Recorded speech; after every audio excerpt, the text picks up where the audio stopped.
여러분 안녕하십니까. 팡터바에 잘 오셨습니다. 오늘부터는 이제 다른 주제로 좀 넘어가겠습니다. 예배 이야기는 지난주에 이제 3번 해서 제가 마무리를 했어요. 그래서 이제 오늘은 창세기 18장 9절부터 15절까지로 넘어가서 하나님과 아브라함 사이에 현안이 있잖아요. 그게 아들 문제인데 이거를 이야기하도록 하겠습니다. 한 시간에 다 끝내긴 좀 어렵고요. 제가 쭉 본문을 봤는데 2번으로 나눠서 생각을 하도록 그렇게 하겠습니다. 아들 문제와 관련해서 제일 이제 중요한 것은 시간 문제예요. 시간 문제. 아브라함이 이제 99세 됐을 때 하나님 나타나셨는데 시간 문제인데 이제 아브라함 입장에서는 오래 기다렸잖아요. 24년을 기다렸잖아요. 그래서 이 아브라함으로 하여금 왜 하나님이 24년을 기다리게 하셨을까? 종래는 이제 25년 기다려서 아들을 주셨는데 왜 그 시간이 하나님께 필요했을까? 하나님이 기다리신 것은 과연 무엇일까? 이것을 함께 생각하도록 하겠습니다. 창세기 18장 9절부터 15절까지 보면 이런 얘기죠. 제가 한번 읽어볼게요. 그가 이르시되 내년 이맘때 내가 반드시 네게로 돌아오리니 네 아내 사라에게 아들이 있으리라 하시니 사라가 그 뒤 장막문에서 들었더라. 아브람과 사라는 나이가 많아 늙었고 사라에게는 여성의 생기가 끊어졌는지라. 사라가 속으로 웃고 이르되 내가 노쇠하였고 내 주인도 늙었으니 내게 무슨 즐거움이 있으리요. 하나님 말씀은 이제 1년 뒤에 다시 돌아오겠고 아들을 낳을 거라는 그런 말씀이죠. 이걸 이제 사라가 듣고서 웃었다고 이제 그런 얘기죠. 그 본문을 보면 아브라함이 베푼 잔치가 이제 파할 무렵에 하나님 기분 좋으시잖아요. 그래서 이제 아브라함을 찾아오신 그 이유와 속내를 털어놓으시죠. 24년 전에 아브라함이 하란을 떠날 때 하셨던 그 약속을 다시 이제 꺼내시면서 그걸 이제 지키겠다고, 그걸 확실히 하시겠다고 그렇게 말씀을 하시는 거예요. 말씀드린 것처럼 그게 이제 아브라함이 75세 때였거든요. 그때 약속을 받은 건데 이제는 99세가 됐어요. 인간의 시간 단위로 보면 정말 오래 기다린 거 아니겠어요? 그러니까 오늘 그 본문의 하나님과 그 아브라함의 만남은 참 굉장히 대단한 그런 만남이에요. 그러니까 아브라함 입장에서 보면 하나님이 내게 그렇게 약속하셨는데 언제 이루어질까 하면서 살다 보니 99살이 되었고 그 할아버지가 이제는 산전, 수전, 공중전, 해상전, 육박전까지 다 하고서 모든 걸 내려놓고 하나님이 와주신 것만 해도 너무 기쁘고 감사해서 잔치를 벌이고 하나님과 대화하는 그런 얘기거든요. 그러니까 아브라함의 삶은 지금까지 하나님 약속하신 것을 이루시도록 기다리는 거였다 이렇게 볼 수가 있어요. 제가 그 그림을 하나 봤는데 그림에 대해서 아주 인상적인 그런 그림이에요.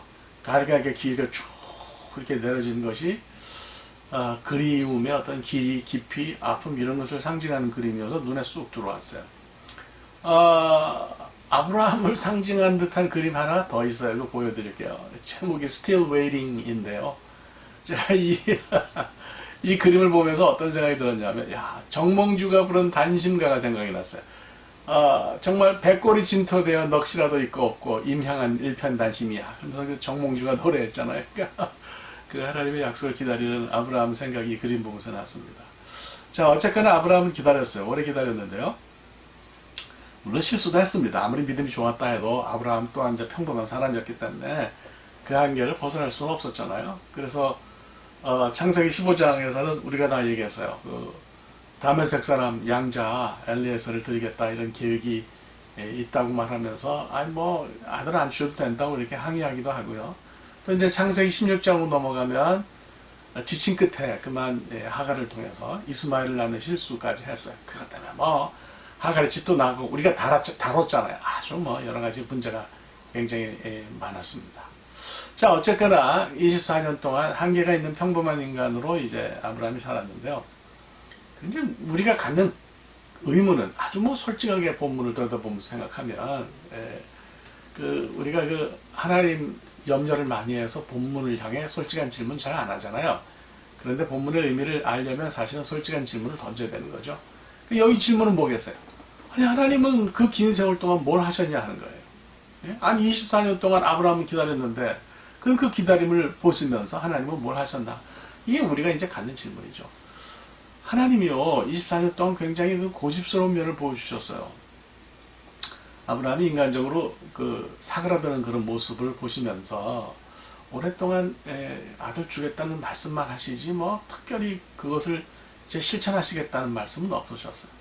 이러면서 시간이 흐르다 보니까 이제 아브라함이 99살이 된 거죠. 제가 사진 하나 보여드릴게요. 이게 호주에서 현역으로 있는 그 수영선수 모습인데요. 나이가 연세죠. 연세가 99살이에요. 참 뭐 굉장히 건강한 예외적인 모습이겠죠. 예외적인 사람이겠죠. 아브라함이 건강했다 해도 이런 모습을 벗어날 수는 없었을 거라고 봅니다. 여러분이 생각하실 때 사람이 나이 든다는 건 어떤 의미가 있을까요? 일반적으로 이제 사람이 심리적인 나이하고 일반적인 나이가 이제 차이가 나죠. 심리적인 나이는 육신의 나이보다 훨씬 젊지 않겠어요? 그러니까 우리가 나이가 80이어도 마음만은 아직도 이팔 청춘이다. 이렇게 말하는 분들 여러 보았어요. 그죠?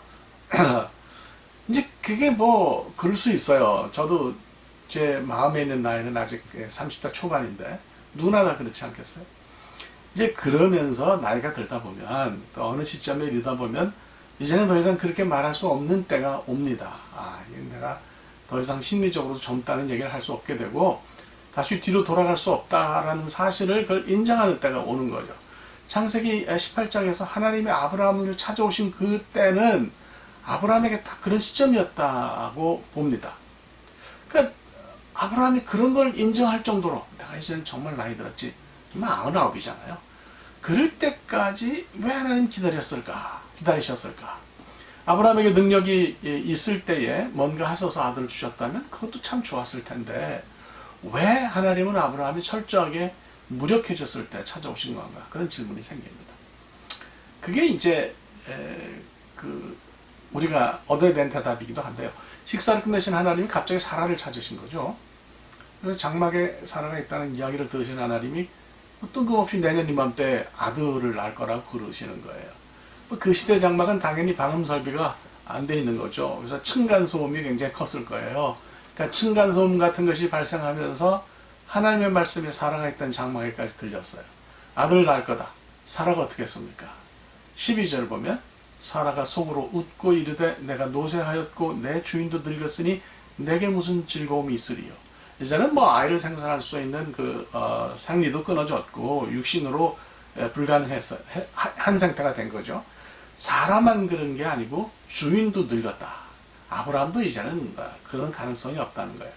그러면서 내게 무슨 즐거움이 있으리요. 그래요. 이 즐거움이 굉장히 중요한 단어인데요. 히브리말 에드나를 옮긴 거예요. 이게 이제 그냥 간단하게 설명하면 이 말은 인간의 생산 기능이 완전히 다 쇠퇴한 후에도 이 뇌 기억 속에 오랫동안 끈질기게 남아있을 수 있는 성적인 욕망을 의미하는 거예요. 그러니까 뭐 육신적으로 기능이 쇠퇴해도 어떤 디자이어는 남아있을 수 있는 거죠. 물론 이제 조금 다른 견해도 있어요. 나훔사르나 같은 사람은 이거를 자녀 생산에 필요한 몸의 습기, abundant moisture로 해석을 했어요. 그래서 이게 다 없어지면 육신의 능력으로 자녀 생산에 불가능해지는 거다. 그런 거예요. 두 개를 합치면 무슨 뜻이냐. 이제는 아이를 낳을 수 있는 인간의 능력은 완전히 없어진 것도 사실이고 머릿속에서나 가능할 그런 생각마저 사라진 거다. 이렇게 보면 된다는 거예요. 그러니까 보면 아브라함은 몸에서 진이 다 빠지고 그걸 넘어서서 머리에서 본능적인 생각마저 빠져나간 그런 시점인데 하나님이 그때까지 기다리셨다. 그 기다림을 우리가 이해할 수 있냐 하는 얘기죠. 이제 간단히 말하면요. 하나님은 인간의 힘으로 무엇인가 할 수 있는 가능성이 단 한 점도 남아있지 않고 사라질 때까지 기다리셨다. 이렇게 볼 수 있는 거죠. 그리고 시간이 막 흘러서 인간의 힘이 아니라 오로지 하나님이 일으키시는 그런 기적과 그 능력으로만 아들을 낳을 수 있는 시점이 오니까 짠 하고 나타나신 거예요. 그게 이제 아브라함의 나이 99살 때 일이었습니다. 구약을 보면요 여러 가지 중요한 주제들이 있는데 그 중에 하나가 불임, 무능력함, 황폐함이에요. barrenness죠. 이게 굉장히 의미를 가져요. 왜 그러느냐? 인간의 힘으로 무엇을 생산할 수 없을 때, 아주 황폐한 그런 상황에 있을 때, 그게 하나님이 일하시는 바탕이기 때문에 그렇습니다. 예. 뭐, 사실 이 그림 지금 하나 보여드릴 텐데, 거기서 보듯이, 이스라엘이 이런 그 황폐한, 생산할 수 없는 그런 광야가 많잖아요. 인간의 능력으로 무엇을 이룰 수 있는 가능성이 조금이라도 있을 때 결과물이 주어지면 사람은 하나님 인정 잘 안 합니다. 이게 참 솔직한 모습인 것 같아요. 그러니까 완전히 인간의 힘이 빠져서 가능성이 철저히 없어지면 그때서야 하나님이 일을 이루셨다. 내가 할 수 없으니까 하나님이 하셨다고 그때서야 이제 고백하게 되는 거죠. 그래서 이제 하나님의 등장이 늦었는데요. 이 늦은 등장은 아주 분명한 메시지를 주죠. 세상의 역사를 움직이는 어떤 그 힘의 원천은 하나님밖에 없다는 거예요. 그건 인간이 간섭할 수 있는 영역이 아니라고 하는 거죠. 네. 알람이 울렸는데 이제 거의 다 했어요. 특히 이제 구원사는 더 말할 게 없어요. 인간 역사에 가 사실은 다 하나님 다스리시는 거지만 특별히 구원사는 더 그래요. 그래서 이삭의 탄생이나 뭐 애굽 이주나 출애굽이나 또 그 왕정을 세운 일이라든지 이런 거 다 보면 사람의 힘이 철저하게 배제되어 있습니다. 그런 상황에서 구원의 역사가 일어나면 하나님이 하셨다 이렇게 인정하게 되는 거죠. 오늘 뭐 대충 여기서 이제 그 작은 결론을 하나 내리려고 하는데요. 우리가 어떤 뭘 간절히 기다리는 일이 있을 때는요, 우리가 뭔가 하려고 애쓰기보다 하나님의 뜻을 이해하고 정말 은혜로만 이것이 가능하다는 고백을 할 필요가 있어요. 이게 진실로 역사를 빨리 이루는 길이죠. 우리가 뭐 돈 가지고 능력 가지고 우리 힘 가지고 할 수 있는 거 한계 있어요. 하나님만이 하실 수 있습니다. 이렇게 고백할 때 역사가 일어난다고 믿습니다. 다음 시간에 이제 기도원 얘기를 좀 살짝 여기 덧붙여서 이걸 더 깊이 생각하려고 하겠습니다. 하나님이 일하시도록 합시다. 오늘 여기까지 하겠습니다. 감사합니다.